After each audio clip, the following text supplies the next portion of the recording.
अस्सलामुअलैकुम। मुझे कहते हैं वकार खानज़ादा और आप देख रहे हैं वकार खानज़ादा फेसबुक पेज। आज जो हमने टॉपिक चूज़ किया है जिस पे हम डिस्कस करेंगे वो है ट्रांसफ़र ऑफ प्रॉपर्टी एक्ट से, और जो कि है lease. Discuss lease and it's kind. इस टॉपिक में हम इसके एसेंशियल भी डिस्कस करेंगे, कौन कौन से इसके एसेंशियल एलिमेंट होते हैं जो कि एक लीज के लिए, एक लीज को मुकम्मल करने के लिए बहुत ज़रूरी है। सबसे पहले इंट्रो पे चले जाते हैं। इंट्रो में ये लिखेंगे कि it is a written agreement between the owner of the property and the person who will use the property for a specified time period by giving a specified amount of money which is written in the agreement. Then इसमें possession transfer होती है, मलकियत दे दी जाती है, but ownership transfer नहीं होती। Ownership और title real honour के पास ही रहता है, that is lessor. Lessor is the real owner whereas lessee will use the property. Relevant provision में 105, 107 and 108 of transfer of property act 1882 deal with lease, its essential and different kinds. Then definition of lease. Lease is a written agreement between lessor and lessee in which lessor allow the lessee to use his property as a tenant for a specified time period by paying a certain amount of money to lessor. Lessor चूंकि real owner होता है, वो लेसी को allow करता है कि आप इतने टाइम पीरियड के लिए ये प्रॉपर्टी यूज कर सकते हैं, और आपने हर माह या हर साल के बाद आपने इतने पैसे, इतने मनी, इतना रेंट आपने पे करना होगा। देन इसमें दो पार्टीज होती हैं, एक लेसर होती है और एक लेसी होता है। Lesser is the real owner of the property who will allow the lessee to use his property as a tenant, whereas lessee is the person who will use the property of lesser. Essential of lease. सबसे पहले subject matter. कोई भी agreement जब होता है तो उसमें एक सब्जेक्ट मैटर लाजमी होता है जिसके ऊपर पूरे का पूरा एग्रीमेंट बेस करता है। यहाँ पे सब्जेक्ट मैटर प्रॉपर्टी है, इमूवेबल प्रॉपर्टी है।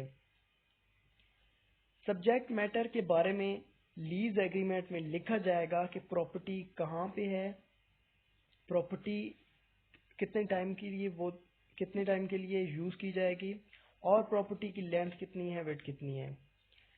Then name and address. Name and address of both parties should be written in the agreement.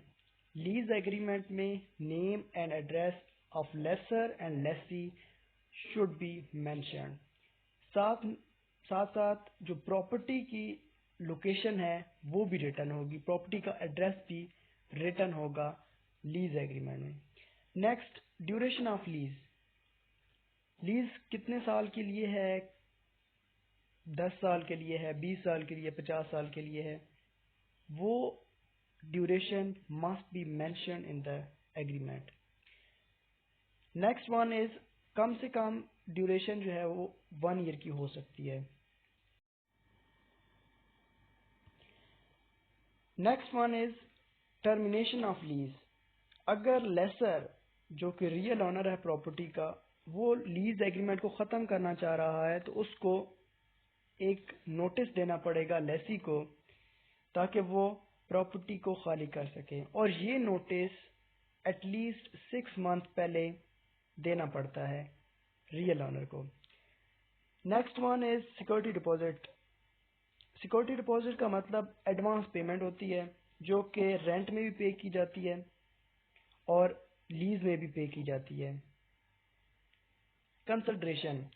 Lease agreement में कंसिडरेशन लिखा होगा। Consideration is kind of money कि आपने हर माह इतने पैसे देने हैं, हर माह इतना रेंट देना है, या साल के बाद इतना रेंट देना है, और वो कब इंक्रीज होगा, साल के बाद इंक्रीज होगा, 6 मंथ के बाद इंक्रीज, ये सारी चीज़ें एग्रीमेंट में लिखी होंगी।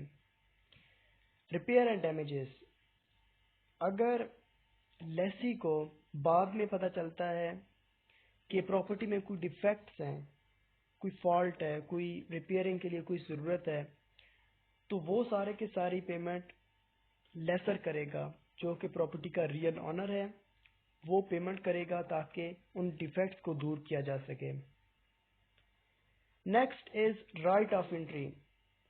लीज एग्रीमेंट में राइट ऑफ एंट्री एक स्पेसिफिक होता है, राइट होता है जो कि लेसर को हासिल होता है, और उस एग्रीमेंट में ये लिखा होगा कि लेसर जब चाहे उस प्रॉपर्टी में दाखिल हो सकता है, राइट ऑफ एंट्री उसके पास मौजूद है। Last element is signature. दोनों पार्टीज के और साथ में विटनेसेस के भी सिग्नेचर लीज एग्रीमेंट पे मौजूद होने चाहिए, क्योंकि अगर आपने कोर्ट में भी जाके इस एग्रीमेंट को इन्फोर्स करवाना है और लीगलाइज करवाना है, तब भी सिग्नेचर को देखा जाएगा कि पार्टीज ने सिग्नेचर किए हैं या नहीं किए। 10 types of lease. There are different kind of lease जिसमें मुख्तलिफ डिफरेंसेस हैं, जिसकी वजह से मुख्तलिफ टाइप्स बनाई गई हैं। सबसे पहले ग्रॉस लीज। ग्रॉस लीज में lessee will pay money, will pay rent monthly, और इस रेंट में ही उसके यूटिलिटी बिल्स जो हैं, इलेक्ट्रिसिटी का बिल, हीट और एयर कंडीशनिंग का बिल, वो इंक्लूडेड होते हैं। उसको अलहदा से यूटिलिटी बिल पे नहीं करने पड़ते, उसी रेंट में ही उसके ये बिल इंक्लूड हो जाते हैं। Next one is step lease.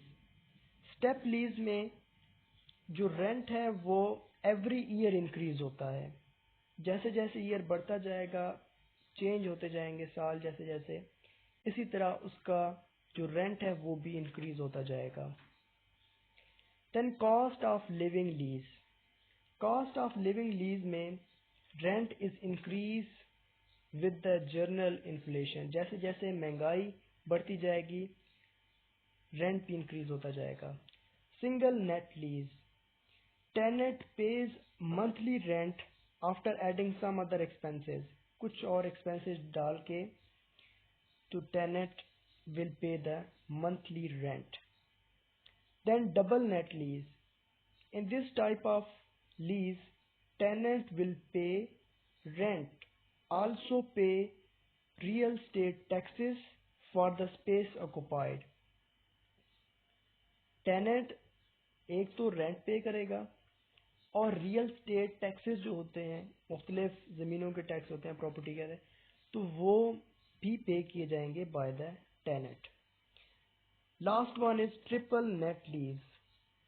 In this type, the tenant pay rent, real estate taxes, and all other land operating expenses. तमाम के तमाम टैक्सेस भी पे किए जाएंगे और बाकी जो अखराजात आते हैं ऑपरेट करने के लिए ज़मीन को, वो भी पे किए जाएंगे बाय द टेनेंट। लास्ट में कंक्लूजन में आपको पता है कि हम सारे क्वेश्चन का निचोड़ लिखते हैं, तो उसमें अगर आप इतना भी लिख देंगे कि ये एक रिटन एग्रीमेंट होता है, दो पार्टीज होती हैं, lessor lessee. Lessor is a real agreement, real owner, whereas lessee is the person who will use the property of the lessor, और प्रीसक्राइब टाइम पीरियड के लिए होता है, स्पेसिफाइड अमाउंट ऑफ मनी होती है, different kinds होती हैं जिसमें डिफरेंट टाइप ऑफ रेंट होता है और इनमें रेंट इंक्रीज होता जाता है। तो ये आपका क्वेश्चन कंप्लीट हो गया। लास्ट में सबका बहुत बहुत शुक्रिया पूरी की पूरी वीडियो देखने के लिए। Thank you so much.